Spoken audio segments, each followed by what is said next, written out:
tema hari ini adalah Yesus yang mana yang kita percaya. Sejak dari kejatuhan Adam dan Hawa ke dalam dosa sampai ke zaman hukum Taurat, siapakah nama Sang Juru Selamat yang harus dipercaya oleh orang-orang Perjanjian Lama? Yang menurut Alkitab, firman Tuhan tentu adalah bahasa Ibraninya Elohim atau bahasa Arab Allah. Tentu dia adalah Allah yang hidup dan benar, dan namanya adalah Tuhan. Saudara-saudara, Tuhan inilah yang dikatakan oleh uh, Musa, di mana ketika Musa bertanya, namamu siapa? Lalu Elohim atau Allah menjawab, namaku adalah I am that I am. Nah, kalau diterjemahkan ke dalam bahasa Indonesia, ya, TB Lai menerjemahkan aku adalah aku di Keluaran pasal 13 ayat yang ke-13 dan 14. Tapi saya coba mencari, ya, ini bahasa Inggris ini I'm that I am itu ke terjemahkan secara literally ke bahasa Indonesia oleh satu yayasan yang coba menerjemahkan lebih akurat, ya. Aku ada yang aku ada. Nah, tentu ini nama Tuhan, ya, Allahnya Abraham, Ishak, dan Yakub ini, saudara, yang menyatakan diri kepada Musa. Nah, orang Yahudi, mereka ketika menemukan kata nama Allah ini di dalam bahasa Hebrew atau Ibrani itu ada namanya kata JHWH, tetragrama, ya, ada 4 huruf itu. Nah, mereka tidak berani, ya, menyebut namanya gitu, ya, JHWH. Mereka menggantikannya dengan panggil Adonai. Nah, kita mengatakan JHWH itu adalah Yehova. Memang ada sebagian orang Kristen juga memakai nama Yahweh. Nah, saudara-saudara, jadi orang-orang kudus, ya, di zaman perjanjian lama, ya, mereka percaya kepada Tuhan Allahnya, ya, yang memperkenalkan diri kepada Musa, yaitu Allah Abraham, Ishak, dan Yakub. Nah, saudara-saudara, kenapa saya ingin memulai dengan namanya Allah, yaitu huruf kapital di dalam bahasa Indonesia itu Tuhan. Bahasa Inggrisnya King James Lord, ya, di Indonesia kan Tuhan, ya. Kalau disebut kita pakai istilah Yehova, yang itu Yehova. Nah, saudara-saudara, jadi orang-orang kudus perjanjian lama percaya kepada Allah yang hidup dan yang benar. Namanya adalah Yehova. Nah, mereka yang mati, ya, di zaman perjanjian lama itu jiwanya tidak langsung pergi ke surga, atau istilah Paulus itu ke langit tingkat yang ketiga, tempat kediamannya Allah. Tapi jiwa mereka berada di pangkuan Bapak Abraham, atau dengan kata yang lain, Firdaus. Nah, di mana kita dapatkan ayat ini? Di Lukas pasal 16 ayat 22. Jadi Habel, Henok, Nuh, Ayub, Abraham, ya, mereka percaya Tuhan Allah yang sama, ya, dan juga mereka menyembah Tuhan dengan membawa persembahan korban binatang atau domba kepada Allah sebagai tanda pengampunan dosa. Akan itu, di dalam hukum Taurat, orang-orang Israel selalu membawa persembahan korban domba yang dipraktekkan, ya, sampai kepada zamannya Yohanes Pembaptis. Nah, sekarang kita lihat ada perubahan terjadi di zaman Yohanes Pembaptis. Nah, dia datang membaptis orang Yahudi sebagai tanda pengampunan dosa. Tetapi, saudara-saudara, Yohanes, dia datang dan dia diutus oleh Allah adalah untuk memperkenalkan Yesus Kristus kepada orang Yahudi, bahwa Yesus adalah anak domba Allah yang datang, ya, menghapus dosa seisi dunia. Karena itu dia mengatakan, lihatlah anak domba Allah. Nah, pada waktu itu dia kan membaptis orang di Sungai Yordan, lalu dia menunjuk kepada pribadi, ya, kita lihat pribadi Yesus yang dibaptis oleh Yohanes Pembaptis itu, dia adalah anak Allah, dia adalah anak domba Allah, kan begitu. Nah, justru dialah yang harus dipercaya, diimani, ya, dia adalah Mesias, juru selamat dunia. Ya, jadi tidak salah, saudara-saudara, kalau orang perjanjian lama, ya, bahwa sang juru selamat adalah Tuhan, kapital besar hurufnya, ya, Tuhan, Tuhan. Kalau bahasanya Yehova. Nah, kalau kita mengatakan, betul nggak di perjanjian lama sang juru selamat itu Tuhan atau Yehova? Betul, tidak ada salah, saudara-saudara. Itu di dispensasi perjanjian lama. Yunus pasal 2 ayat 9. Nah, Yunus ini kan nabi yang melarikan diri, kan? Akhirnya dia ditangkap oleh Tuhan, kan? Nah, dia mengatakan di dalam Yunus 2 ayat 3 bahwa keselamatan datang dari Tuhan, kapital Tuhan. Tuhan itu siapa?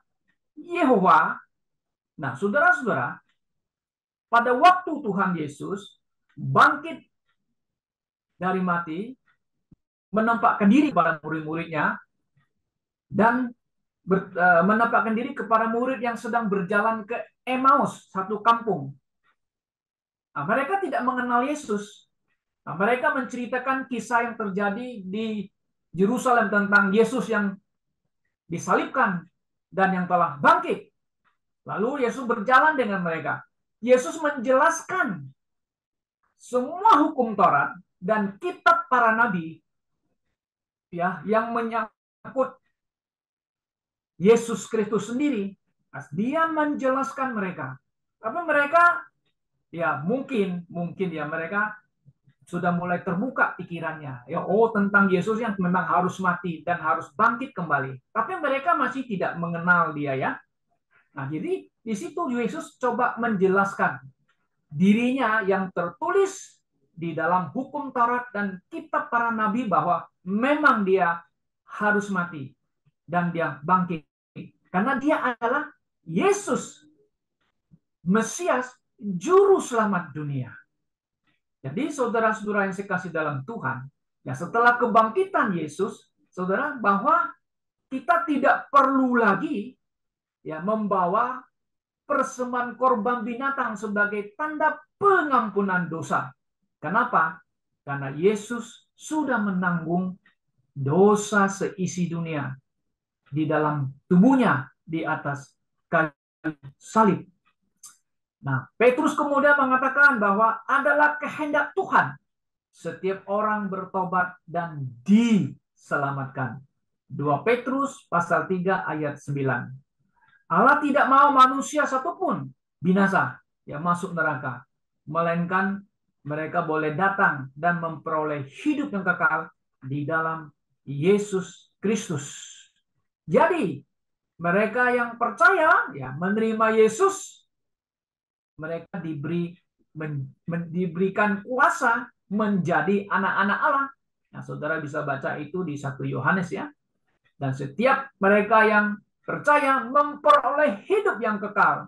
Nah, saudara bisa baca di Yohanes 3 ayat 16 sampai ayat 18. Nah, saudara-saudara yang kasih dalam Tuhan Yesus.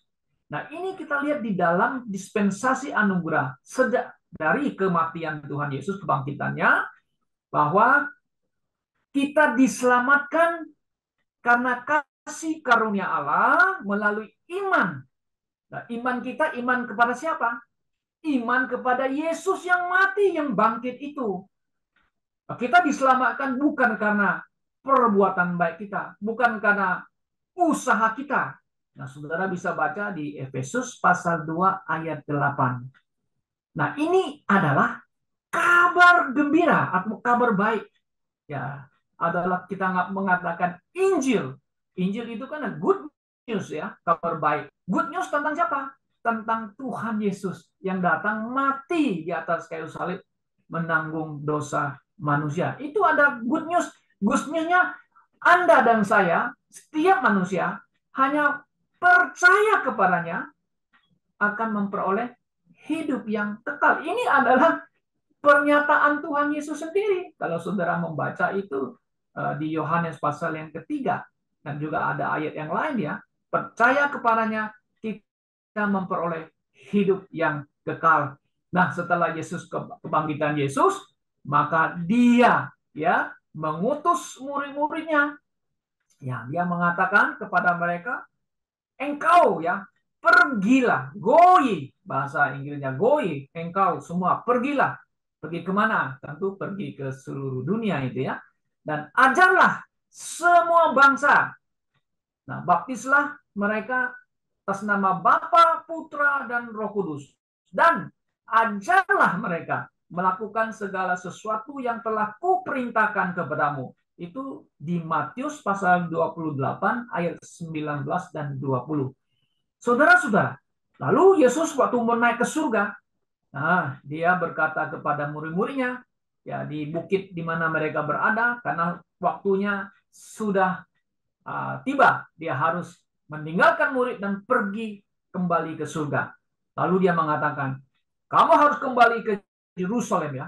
Nah, kamu harus menjadi saksiku di Yerusalem, di daerah Yudea, kemudian dilebarkan di Samaria, dan sampai ke ujung bumi. Kisah Para Rasul 1 ayat 8. Saudara-saudara yang kasih dalam Tuhan Yesus. Jadi Injil dimulai dari kota Yerusalem. Kenapa dimulai dari Yerusalem? Karena disitulah di mana Tuhan Yesus mati di atas kayu salib di kota Yerusalem. Kota yang suci kalau menurut dalam arti rohani, ya kan? Kotanya Allah, ya kan? Sering katakan Yerusalem kotanya Allah. Ya, di situ ada bait suci dan sebagainya. Tapi sekarang Yerusalem bukan kota suci sekarang, ya kota yang penuh dengan konflik ya. Tapi nanti waktu Tuhan Yesus datang, baru kotanya akan disebut the Holy City, the Jerusalem, atau kota yang penuh dengan damai. Nah, saudara-saudara yang saya kasih dalam Tuhan Yesus Kristus, nah, bahwa kita sebagai bangsa lain ya adalah orang yang sangat beruntung. Beruntung dalam arti mendapatkan kasih karunia Allah melalui Tuhan Yesus. Hanya percaya saja kepada Yesus kita diselamatkan. Saudara-saudara yang kasih dalam Tuhan Yesus. Tapi kita juga perlu waspada. Perlu ya hati-hati juga ya dalam hal ya mendengarkan khotbah para pengkhotbah di YouTube pun dimanapun juga mengenai tentang Injil Yesus Kristus atau mengenai tentang Yesus sendiri, kan begitu.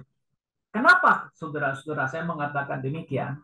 Karena Paulus sendiri menyadarinya bahwa akan muncul pengajaran sesat, akan muncul nabi-nabi palsu, akan muncul ya kalau sekarang dikontekskan ya pendeta-pendeta palsu kan, atau juga penginjil-penginjil palsu.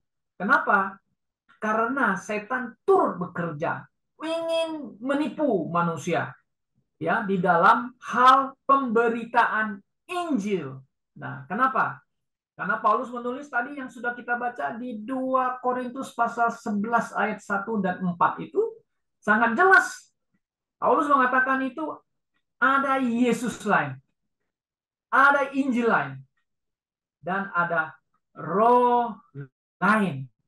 Nah, kalau sudah perhatikan kalimatnya yang ada di atas, yaitu yang ketiga, Paulus mengatakan demikian. Tetapi aku takut. Nah, dia ada merasa fear, takut ya. Kan kenapa takut? Dia nggak takut mati kan? Dia nggak takut siapa saja. Tentu dia takut sama Tuhan kan?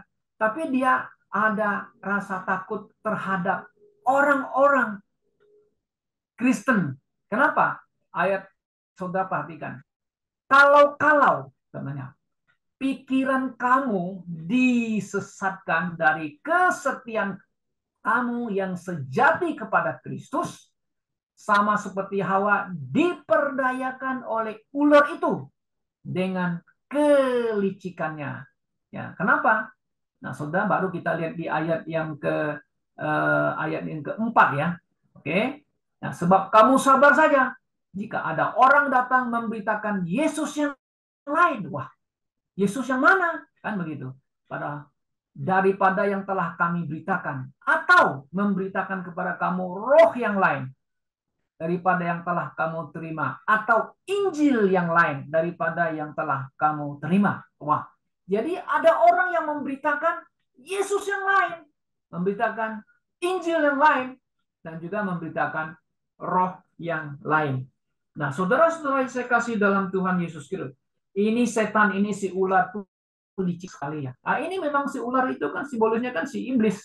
Bagaimana dia memperdayakan ya Hawa, sehingga pikiran Hawa itu disesatkan. Ini hebat kelicikannya ya, bahasa King James subtlety ya, subtile lah bacanya, subtile ya, sama dengan simplicity ya. Nah, subtile itu ya. Jadi Indonesia di sana diterjemahkan ke dalam bahasa Indonesia ini disesatkan ya. Nah, baik bisa pakai istilahnya kelicikan si ular itu ya, bisa menipu pikiran kita sehingga kita bisa tersesat. Nah, jadi begini saudara-saudara yang saya kasih dalam Tuhan Yesus Kristus. Ya, nampaknya di akhir zaman ini ya banyak orang Kristen dia tidak menyadarinya akan kelicikan si iblis karena dia bekerja keras untuk menipu orang-orang Kristen. Sehingga orang-orang Kristen banyak yang beranggapan bahwa semua orang Kristen, semua gereja percaya kepada Yesus yang sama. Maksudnya apa ini? Percaya kepada Yesus yang sama, nama Yesus yang sama kan begitu. Apakah benar, saudara? Nah, ini yang kita ingin pertanyakan. Apakah betul kita percaya kepada Yesus yang sama, nama yang sama? Kan begini. Nah, saudara, karena ada sebagian orang memang dia mengaku Yesus, percaya Yesus gitu ya. Tetapi, saudara-saudara, apa yang mereka percaya Yesus, kalau kita selidiki dalam Alkitab, kebenaran firman Tuhan, tahu-taunya ini Yesus yang lain gitu. Mereka terima Injil yang lain. Wow. Para pengkhotbah evangelis menyampaikan Injil yang lain, yang beda dengan Rasul Paulus kan, dan juga menyampaikan roh yang lain, bukan Roh Kudus ya, yang datang daripada Tuhan Yesus Kristus, di mana dia mengirimkan Roh Kudus. Nah, saudara-saudara, ini sangat penting bagi kita untuk kita coba untuk renungkan kembali ya. Ya, kenapa? Karena di zaman akhir ini sudah saya katakan, dan memang firman Tuhan mengatakan, dan Yesus juga mengatakan, di Matius pasal yang ke-7, itu ada nabi palsu muncul, yaitu serigala berbulu domba. Oh, dia bisa menipu orang dengan mengadakan mujizat, ya, dia mengusir setan dan sebagainya. Tetapi kan akhirnya Tuhan mengatakan, aku tidak mengenal engkau, karena engkau berbuat kejahatan. Kok saya buat mujizat mengadakan miracle disebut kejahatan? Nah, tapi Yesus yang ngomong di sana mengatakan, aku tidak mengenal kamu pembuat jahat. Depart for me, kata Tuhan Yesus ya.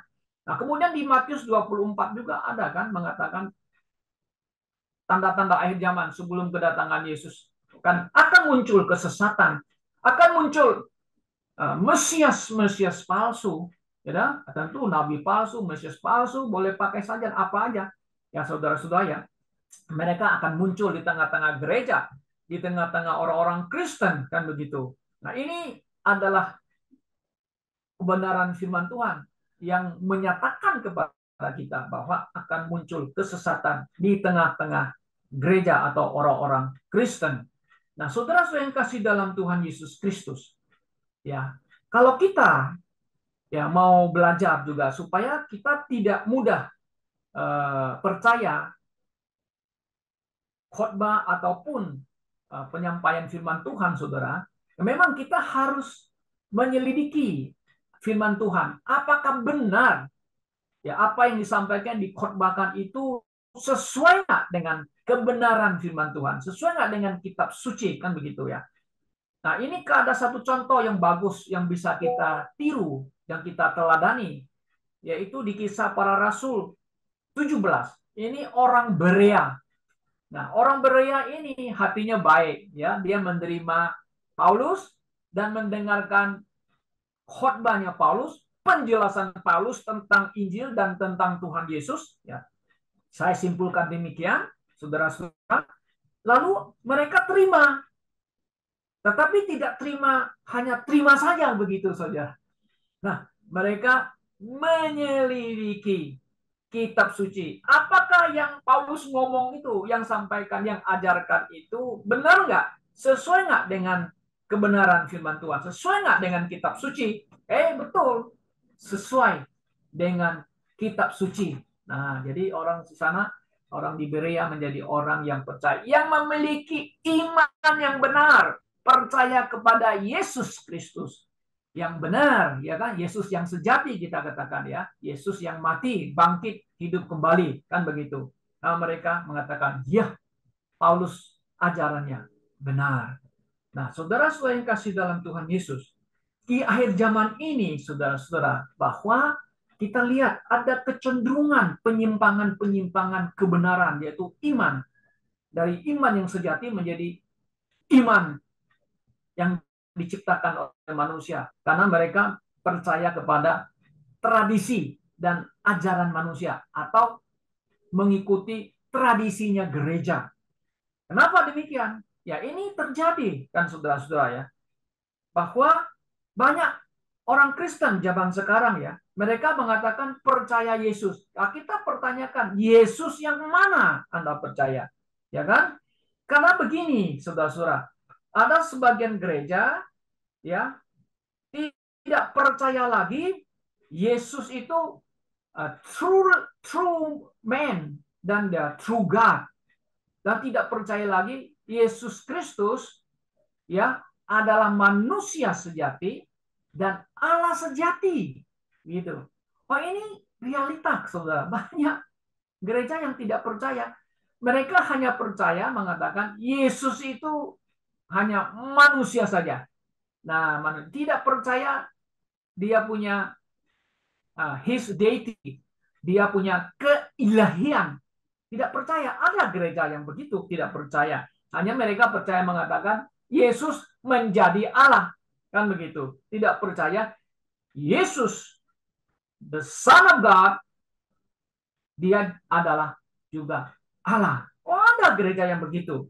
Nah, saudara-saudara, dan sebagian ada gereja yang mengatakan juga Yesus adalah the secondary God. Nah, itu Jehovah Witnesses ya. Dan mereka juga tidak percaya dia adalah sama sederajat dengan Allah begitu. Ada juga gereja namanya gereja Mormon. Mereka tidak percaya keilahian Yesus bahwa dia adalah sederajat dengan Allah. Mereka mengatakan bahwa Yesus adalah saudaranya Lucifer. Lebih parah lagi kan, saudara-saudara? Kenapa?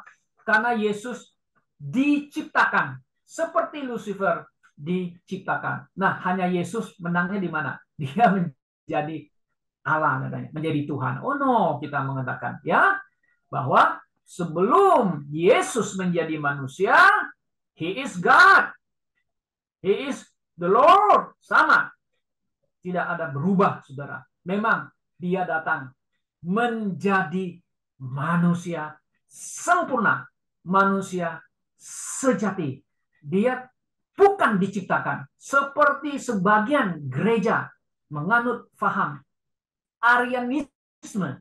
Nah, Arian itu zamannya yang sudah masuk mau ke abad yang 2 dan 3. Arianisme ini ya orang Kristen gitu loh. Ya, teologian atau teolog gitu. Tapi dia mengatakan Yesus diciptakan gitu. Nah, ini kan penganut uh, Kristen yang lain yang tidak mengakui akan keilahian Kristus. Dan juga ada juga gereja namanya gereja Unitarian. Apa itu gereja Unitarian? Gereja Unitarian itu tidak percaya kepada the doctrine of triune God. Tidak percaya akan doktrin Trinitas atau Tritunggal. Lalu mereka mengatakan bahwa Allah Bapa adalah juga Allah Anak, Allah Putra, adalah juga Allah Roh Kudus. Itu saudara-saudara. Oh, kita mengatakan no. Kami percaya Allah itu tunggal esa, tapi three person. Nah, three person ada 3 pribadi yang bisa dibedakan. Kita mengatakan, kita yakin bahwa Allah itu bukan Yesus Kristus, ya. Roh Kudus itu bukan Yesus Kristus. Roh Kudus adalah Roh Kudus. Yesus adalah Yesus dan Allah Bapa adalah Allah Bapa. Tapi mereka satu, yes kita mengatakan. Tapi 3 pribadi yang bisa dibedakan. Nah, saudara-saudara, ini penting ya. Ini adalah satu ajaran kebenaran Alkitab yang absolut, ya, yang tidak bisa kita singkirkan, gitu loh. Mau kita tambah, kita kurang nggak bisa begitu. Nah, sekarang begini, saudara. Jadi Yesus Alkitab adalah Yesus yang dilahirkan. Nah, kita mengatakan ya, di mana Allah menjadi manusia dilahirkan melalui Maria. Itu loh, menjadi melalui Maria. Dan yang dilahirkan Maria itu putranya itu, anaknya itu disebut anak kudus. Anak Allah yang maha tinggi. Saudara bisa baca di Lukas pasal 1 ayat 31 dan 35, ya. Nah, Yesus yang menjadi manusia itu kemudian dia dibesarkan di kampung halaman Nazaret. Maka itu disebut Jesus the Nazarene, ya. Yesus orang Nazaret. Oh, ini penting nggak? Yes, kenapa harus Nazaret? Yesus Nazaret. Maka itu Pilatus menulis deskripsi yang di kayu salib itu, ya. Kalau Yohanes menulis Jesus of the Nazareth, the King of the Jews. Gitu. Nah, ada kata Nazaret. Kenapa? Karena nama Yesus itu umum bagi orang Yahudi, kan? Karena di dalam Old Testament nama Yesus di New Testament kan Yesus kan bahasa Yunani. Kalau Old Testament itu kan Joshua. Nah, kan nama Joshua banyak. Joshua yang dari mana? Apakah dari Hebron, dari Bethel, kan? Dari Yerusalem? No, ini Jesus from Nazareth. Nah, Yesus yang dibesarkan oleh Maria dan Yusuf di Nazaret sesuai dengan kitab suci, kan begitu, saudara-saudara ya. Nah, kemudian kalau kita lihat lagi saudara-saudara, ya, bahwa Yesus Alkitab yang kita percaya, dia adalah anak Allah. Nah, saudara, ini adalah iman kebenaran kita yang absolut kita. Kenapa? Karena ada agama lain tidak percaya Yesus anak Allah, kan begitu. Maka itu kenapa kita di dalam bahasa Indonesia kita masih tetap memakai kata Allah, ya.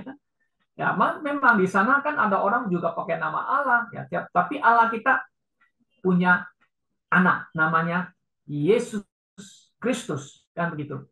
Nah, saudara-saudara, kita lihat bahwa sebagian orang Kristen tidak percaya Yesus punya keilahiannya, kan? Kita percaya dia punya dua natur, yaitu sifat manusia dan juga adalah sifat keilahiannya. Dia truly man dan truly God, kan begitu ya. Nah, Yesus Kristus adalah satu-satunya mediator antara manusia dengan Allah yang suci, kan gitu. 1 Timotius pasal 2 ayat 5. Dan Yesus adalah satu-satunya jalan yang membawa manusia kepada Allah yang ada di surga, bukan salah satu. Nah, ini perlu penyataannya, saudara. Kenapa? Karena zaman sekarang ada orang mengatakan Yesus salah satu. Wah, orang Kristen yang mengatakan salah satu, gitu. Yesus satu-satunya, kita mengatakan sesuai dengan Yohanes 14 ayat 6. Yesus sendiri ngomong, aku adalah jalan dan kebenaran hidup. Tidak ada orang yang mencapai kepada Allah kan kalau tidak melalui aku. Nah, saudara-saudara dikasih dalam Tuhan Yesus Kristus.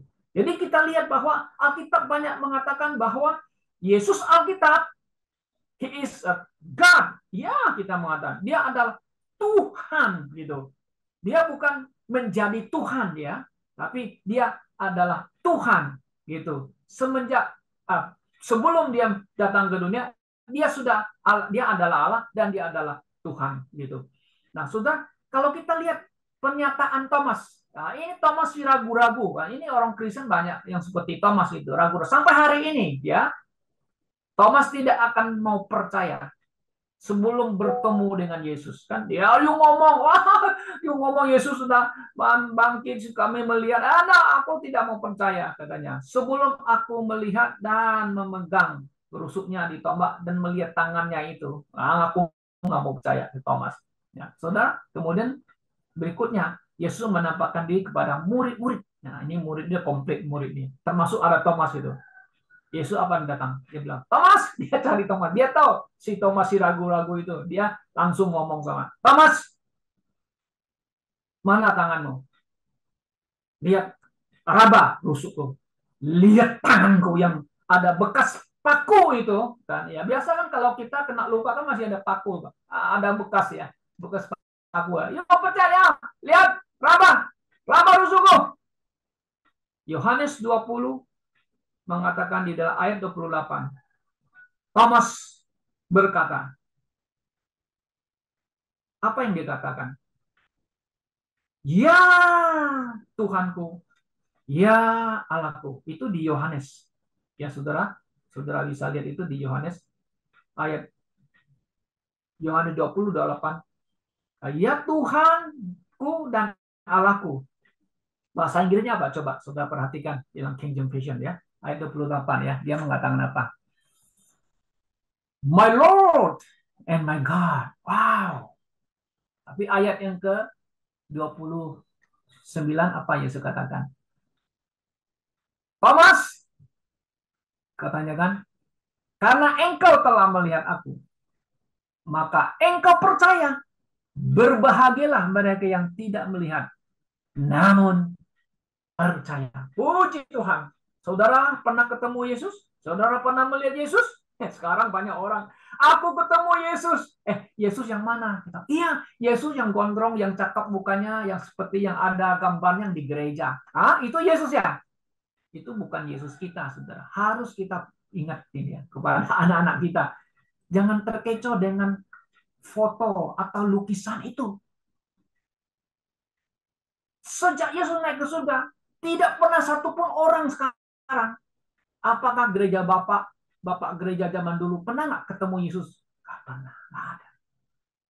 Nah sekarang kan banyak klaim, aku ketemu Yesus pakai bajunya merah, pakai baju putih, gitu ya. Yesus ngomong sama saya, Paulus mengatakan di Korintus, iblis itu bisa berubah menjadi malaikat terang. Ya, dia bisa berubah menjadi Yesus, bisa. Karena Yesus mengatakan kan Mesias palsu, itu muncul kan, mencatut nama Yesus kan begitu. Nah, saudara-saudaraku yang saya kasih dalam Tuhan Yesus, Yesus Alkitab adalah Yesus Putra Allah. Anda tidak memiliki anak, memiliki Yesus, Anda tidak akan memiliki hidup yang kekal. Nah, Yesus yang Alkitab berjanji kepada setiap orang yang percaya kepadanya memperoleh hidup yang kekal. Hidup yang kekal artinya jaminannya tidak akan pernah berubah. Jika Anda percaya dengan hatimu, nah dengan hatimu, dan mengaku dengan mulutmu, pada saat itulah Roh Kudus dimeteraikan di dalam hidupmu, dalam hatimu, menjamin keselamatan itu tidak akan berubah. Nah, ini satu ayat yang sangat memberikan kekuatan, kepastian keselamatan, jaminan kita, keselamatan kita, sudah saya. Nah, memang ada sebagian kelompok orang Kristen bilang mengatakan keselamatan kita bisa hilang, kan gitu. Maka itu mereka berusaha supaya tidak hilang, harus setia, hidup suci, hidup kudus, kan begitu. Mempertahankan imannya, kan supaya tidak meninggalkan iman. Kalau menurut mereka kan meninggalkan iman akan hilang keselamatan. Oh, kita tidak. Kita aman jika Anda betul-betul telah percaya dengan hati, Paulus mengatakan, dan mengaku dengan mulut. Yesus telah bangkit dan Yesus adalah Tuhan. Itu di Roma pasal 10 ayat 9 dan 10. Saudara-saudara yang dikasihi dalam Tuhan Yesus. Dialah Yesus Alkitab. Ya, Alkitab. Yesus yang kita percaya, yang kita imani, saudara. Nah, bagaimana? Bagaimana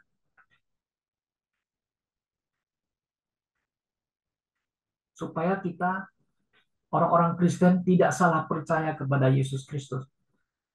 Apa yang harus kita lakukan, saudara-saudara? Kita sebagai Bible believers, kita harus preach the word, kata Paulus mengatakan kepada kita. Nah, saudara bisa lihat di 2 Timotius pasal yang keempat. Preach the word. Itu tugas kita gereja kami. Preach the word. Tentu ini adalah hubungannya dengan doktrin, saudara ya. Kita harus beritakan firman, karena siap sedia, baik atau tidak baik waktunya, nyatakan apa yang salah. Nah, ini salah, ada yang salah nggak? Ada dalam kegiatan salah, ada keliru gitu loh, saudara. Iman yang salah. Nah, iman yang benar, iman yang sejati adalah iman yang kita terima dari para rasul. Kalau saudara baca Yudas 3, ya, Jude verse 3, nah, mereka telah menyampaikan ya iman ya kepada orang-orang kudus. Nah, itu iman itu adalah ada hubungannya dengan doktrin, ya kan? Ada hubungannya dengan Injil yang benar, gitu kan? Itu yang kita imani, yang diberi apa, yang disampaikan oleh para rasul-rasul kepada orang-orang kudus perjanjian baru. Kan? Nah, kalau kita kembali lagi di 2 Timotius pasal 4 tadi, saudara, tugas kita ada preach the word. Nah, kita ini kan, nah kita bukan preach the philosophy, harus beda ya. Sekarang orang banyak pendeta pakai filosofi ya, mempengaruhi pikiran orang. Akhirnya muncul apa? Nah, pengajaran yang sudah menyimpang kan.